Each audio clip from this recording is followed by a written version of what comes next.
On parle du secteur du textile, innovation managériale, tout de suite dans notre débat avec mes invités. Laurent Sallois, bonjour. Bonjour. Bienvenue, vous êtes responsable formation, emploi et compétences chez Unitex. Et Brice Benhamed, bonjour. Bonjour. Bienvenue à vous aussi. Merci. Vous êtes directeur des ressources humaines chez Sigvaris, groupe Sigvaris qui fait partie du comité de pilotage de Fidalex. Et on va expliquer dans un instant ce qu'est Fidalex. Mais d'abord, Unitex en quelques mots, dites-nous tout.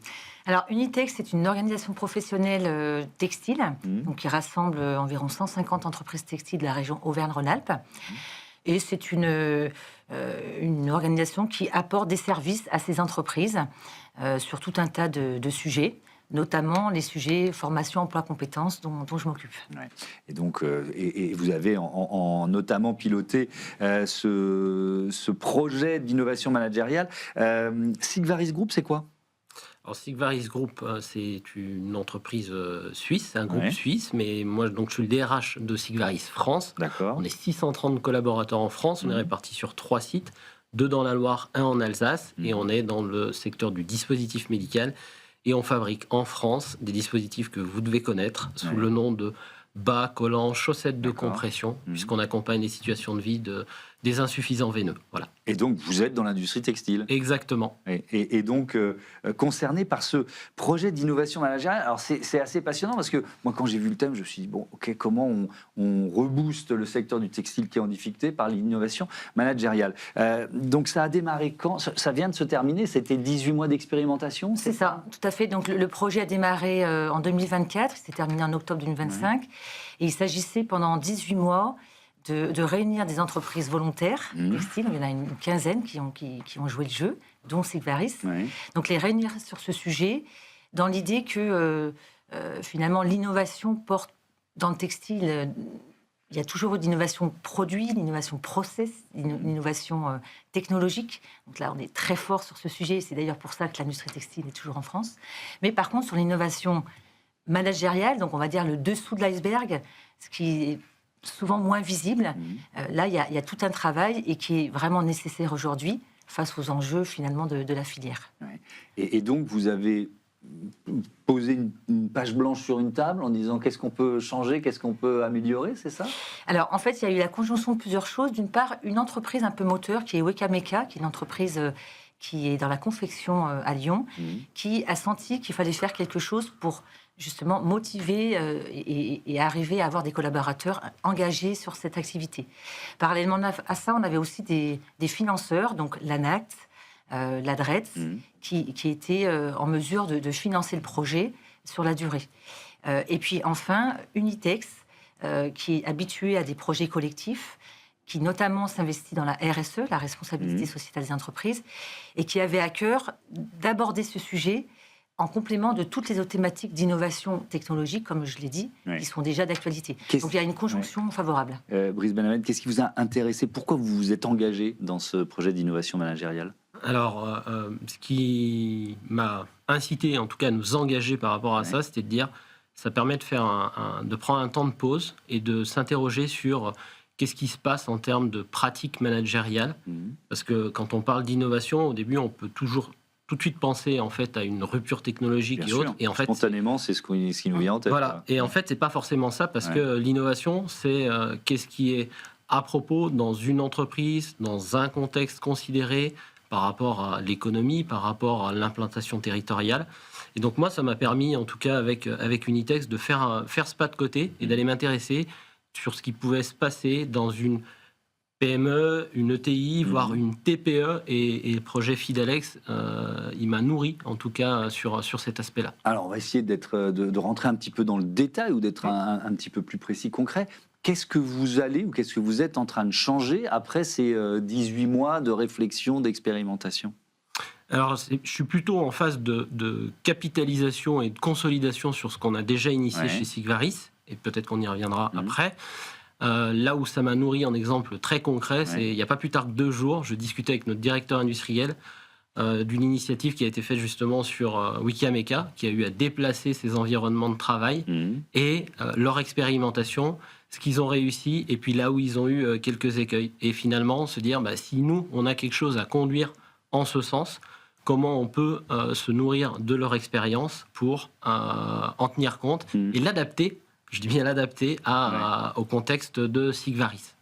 Alors, allez-y. Oui, ce que j'allais dire, c'est que c'est un élément intéressant que vient d'évoquer Brice, c'est que ces actions collectives, elles ont le gros avantage de permettre aux entreprises d'apprendre les unes par rapport aux autres. Oui, on partage les bonnes pratiques, ou on se dit, tiens, ça marche moins bien, on va le laisser de côté. Voilà. Quoi. Ouais. Dans l'expérimentation, on avait à la fois un aspect individuel, donc chaque entreprise a travaillé avec l'accompagnement d'ailleurs d'un cabinet qui s'appelle Cohésion Internationale, qui donc a aidé l'entreprise à expérimenter sur le champ qu'elle s'était définie, donc individuellement.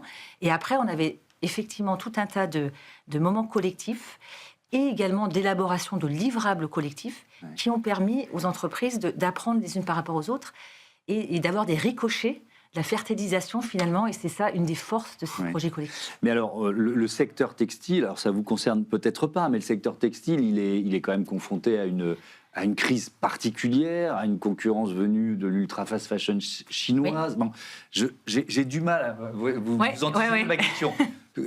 C'est pas l'innovation managériale qui va vous sauver, quoi. Vous voyez ce que je veux dire? Alors, déjà, il faut préciser que le secteur textile, Brice l'a illustré, mais c'est pas que la mode et l'habillement. J'ai bien compris. C'est également tout un tas d'autres marchés d'application. Et c'est ce qui permet d'ailleurs à nos industries en France de perdurer, c'est cette diversité finalement de marchés. Donc, les marchés industriels, les marchés des équipements de protection individuelle, les marchés du sport et loisirs, l'ameublement, etc. Donc, qui ne sont pas concernés par le modèle, ou en tout cas pas aussi violemment par le modèle Shine et Temu. Voilà. Donc, ces différents marchés permettent aux industriels, qui souvent en ont plusieurs, d'équilibrer finalement leur modèle économique. L'autre chose, c'est que le fait d'innover au niveau management, de faire différemment des autres, peut aussi être un facteur de valeur ajoutée par rapport à la concurrence. Et en termes de marque employeur, en termes d'attractivité des collaborateurs, si on veut garder en France des emplois, malgré effectivement la concurrence et les changements de modèle économique que vous évoquez, notamment sur l'habillement, voilà, ça devient une variable indispensable justement dans la complexité dans laquelle les entreprises sont. Et ça agit sur la performance globale. C'est-à-dire, on ne fait pas du management pour se faire plaisir ou pour dire qu'on le fait. On le fait parce que ça peut avoir l'impact économique, sociétal et environnemental. Mais alors justement, Brice Benhammed, comment vous mesurez la contribution de cette innovation managériale à la performance globale d'une entreprise comme la vôtre? Ça se traduit par des chiffres, hein, il faut être clair. Nous, on est convaincus que la performance durable, elle passe par la qualité du management. Parce que la qualité du management permet d'avoir un bon travail collectif entre les personnes. Et les pépites, ce que j'appelle les pépites, c'est finalement la création de richesse et de valeur, c'est les gens qui la fournissent. Et nous, typiquement, ces dernières années, on a fortement progressé, typiquement sur nos indicateurs qualité. Et les indicateurs qualité, des produits qu'on ne jette pas, qu'on fabrique bon du premier coup, c'est des pertes qui sont évitées pour l'entreprise et ça permet de financer d'autres projets ou de rester compétitif sur son marché parce que qu'on soit dans l'habillement ou même dans le textile médical, c'est une compétition de vraiment tous les jours. Vous êtes aussi dans un on est dans la réalité. Très concurrentiel. Et évidemment, Laurent Savoie parlait de marque employeur, ça rentre dans cette logique-là aussi? De travailler sur les pratiques managériales, oui, très clairement, oui. On ne peut pas avoir une politique salariale qui serait dispendieuse, si je peux dire ainsi. On doit maîtriser ces enjeux économiques. Et donc, là où on peut se distinguer, c'est finalement qu'est-ce qui fait l'attachement d'un collaborateur à son entreprise. Et donc, le climat qu'il va y trouver, la façon dont il va pouvoir travailler, interagir avec ses collègues, son manager, ça, oui, très clairement, ça joue sur la marque employeur. Et ça travaille l'attractivité, mais aussi la rétention des collaborateurs. Oui, évidemment, garder les collaborateurs. Donc, c'est une initiative dans la région Auvergne-Rhône-Alpes. On vous regarde dans les autres régions françaises, on se dit tiens, il y a des bonnes idées à partager, à piquer. Oui, alors effectivement, Unitex a porté ce projet, mais il l'a fait en lien avec l'Union des industries textiles au niveau national.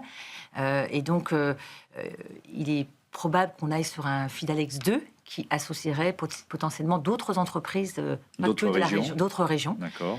Donc c'est un sujet effectivement qui déborde.